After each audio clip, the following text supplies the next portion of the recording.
Voice of Nepal season 7 अहिले अन्तिम चरणमा छ। सेमिफाइनलसम्म आफ्नै टिमका ट्यालेन्टहरूसँग प्रतिस्पर्धा गर्दै थियो। अब ग्रान्ड फिनालेमा आफ्नो टिमबाट प्रतिनिधित्व गर्दै अर्को टिमको ट्यालेन्टहरूसँग प्रतिस्पर्धा गर्दैछन्। ग्रान्ड फिनाले सपनाले कहिले परिस्थिति हेर्दैन। सेमिफाइनलको 2 एपिसोडमा 4 कोचहरूले आफ्नो टिमको फाइनलिस्ट भेटाएको थियो। कोच राजुको टिमको फाइनलिस्ट निता कुमारी थापा मगर, कोच खेमको टिमको फाइनलिस्ट सागर संसार राई, कोच मेलिनाको टिमको सञ्जिता दुरा अनि कोच प्रमोदको टिमको पुनम गुरुङ। तपाईहरुलाई के लाग्छ यसपालि कुन टिमले ट्रफी उचाल्छ त? तपाईहरुको आफ्नो विचार र धारणा तल कमेन्ट गर्न सक्नुहुन्छ। सेमिफाइनलको डे 1 मा कार्साङ शेर्पा र भूमिका पुन बाहिरिएको थियो।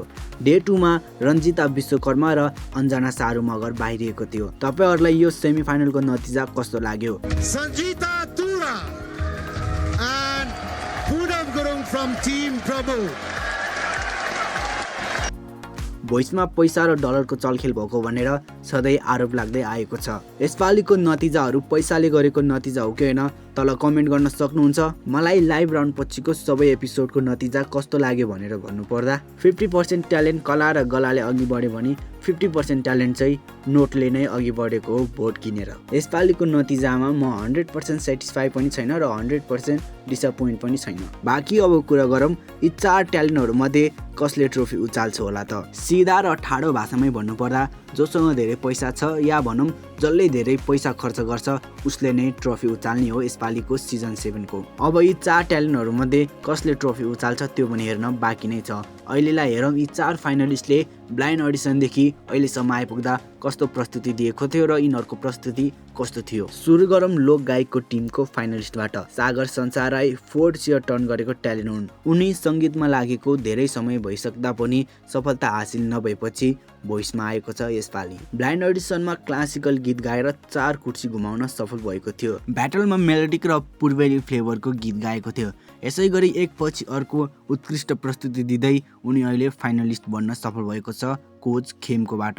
यसै गरी कोच राजुको टिमको फाइनलिस्ट निता कुमारी थापा मगर, उनी लोक जनरको गायिका हुन्। उनले ब्लाइन्डमा 4 कुर्सी घुमाउन सफल भएको थियो र कोच खेमले उनलाई आफ्नो टिममा ल्याउनको लागि एकदम धेरै प्रयास पनि गरेको थियो। तर अन्ततः उनी कोच राजुको टिममा जान्छन् र अहिले फाइनलिस्ट बन्न सफल भएकी छिन्। ब्लाइन्ड अडिसनदेखि लाइभ राउन्डसम्म आइपुग्दाखेरि उनका प्रस्तुतिहरू ठिकै राम्रै डिसेन्ट नै थियो। तर लाइभ राउन्ड पछिको एपिसोडहरूमा उनले गीत गाउनुभन्दा नि बढी बिगारेको थियो। यति हुँदाहुँदै पनि उनी कोच राजुको टिमबाट फाइनलिस्ट हुन सफल भएकी छिन्। अब उनले कोच राजुको टिमबाट ट्रफी उचाल्छ कि उचाल्दैन त्यो पनि हेर्न बाँकी नै छ। अब हेरौँ कोच मेलिनाको टिमको फाइनलिस्ट सञ्जिता दुरा। उनी पनि लोक जनरकै सिङ्गर हुन्। उनले पनि 4th चेयर टर्न गरेको थियो ब्लाइन्ड अडिसनमा। भोइसका अरू ट्यालेन्टहरूले सुरुमा लोक जनरकै गीत गाए पनि पछि गएर उनीहरूले अरू जनरको गीत पनि राम्रै गाउँछु है भनेर प्रुफ गरेको थियो। सञ्जिताले पनि प्रुफ गर्ने कोसिस त गरेको थियो तर लोक जनर जस्तो राम्रो अरू जनरमा देखिएन। उनी एउटै लोक जनरमा अब्बल छिन्। उनले अन्जना सारू मगर जस्तो भर्सटाइल सिङ्गरलाई पछि पारेर फाइनलिस्ट बन्न सफल भएकी छिन्। अब उनले पनि ट्रोफी उचाल्न सक्छ कि सक्दैन त्यो पनि हेर्न बाँकी नै छ। अहिलेलाई कुरा गरौँ कोच प्रमोदको टिमको फाइनलिस्ट पुनम गुरुङ। पुनम पनि एक भर्सटाइल सिङ्गर नै हुन्। उनी लोकदोहोरीदेखि रक पप जनरसम्मको गीत गाउन सक्षम छिन्। ब्लाइन्ड अडिसनमा सबिन राईको रक पप जनरको गीत गाउँदै 4 चेयर टर्न गर्न सफल भएको थियो। एकपछि अर्को उत्कृष्ट पर्फर्मेन्स दिँदै अहिले उनी कोच प्रमोदको टिमबाट फाइनलिस्ट बन्न सफल भएकी छिन्। सिजन 1 देखि अहिलेसम्म आइपुग्दाखेरि कोच प्रमोदको टिमबाट प्रतिनिधित्व गर्दै लेडिज फाइनलिस्ट कोही पनि बनेको थिएन। अहिलेसम्म प्रमोदको टिममा जति पनि ट्रफीहरू आएको थियो त्यो सबै पुरुषले ल्याएको थियो। के यसपालि महिलाले पनि कोच प्रमोदको टिमबाट ट्रफी ल्याउला त त्यो पनि हेर्न बाँकी नै छ। यदि तपाईँले अहिलेसम्म यस भिडियोलाई हेरेर हामीलाई साथ दिनुभएको छ भने यस भिडियोलाई लाइक, सेयर, सब्सक्राइब र कमेन्ट गर्न पनि नभुल्नुहोला। हस्त धन्यवाद। हामी फेरि भेट्नेछौँ अर्को यस्तै भिडियोका साथ।